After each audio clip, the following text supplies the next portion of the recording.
Hello everyone, আসসালামু আলাইকুম। আজকে চলে আসছি রোজেলা হারভেস্ট করতে ছাদ বাগানে। আমার বাগানের রোজেলা গাছে মাশাআল্লাহ এত রোজেলা হয়ে আছে। আজকে কিন্তু সবগুলো রোজেলা আমি হারভেস্ট করে নিয়ে যাব। আর এই রোজেলা দিয়ে কিন্তু আমি বিভিন্ন রেসিপি তৈরি করি, জ্যাম তৈরি করি, চা বানিয়ে খাই, তারপর চাটনি তৈরি করি। আর এই রোজেলার কিন্তু অনেক রকমের পুষ্টিগুণ রয়েছে। আর রোজেলাগুলো দেখতেও এত সুন্দর হয়েছে, একদম টকটকে একটি লাল কালার এসেছে রোজেলাগুলোতে। আর এই রোজেলাগুলো খেতে কিন্তু অনেক বেশি ভালো লাগে আমার কাছে। আপনাদের কি এই রোজেলা পছন্দ নাকি অবশ্যই কমেন্ট করে জানাবেন।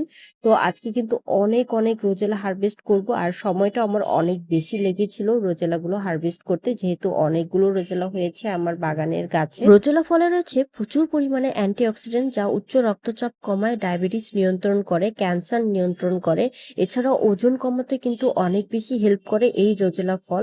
রোজেলা ফলের চা কিন্তু খেতে অনেক বেশি সুস্বাদু। এছাড়া আমার রোজেলা ফলের প্রতিটা রেসিপি অনেক বেশি পছন্দ, আর আমার অনেক বেশি ভালো লাগে রোজেলা ফল খেতে। আজকে মাশাআল্লাহ অনেকগুলো রোজেলা ফল হারভেস্ট করেছি ছাদ বাগান থেকে।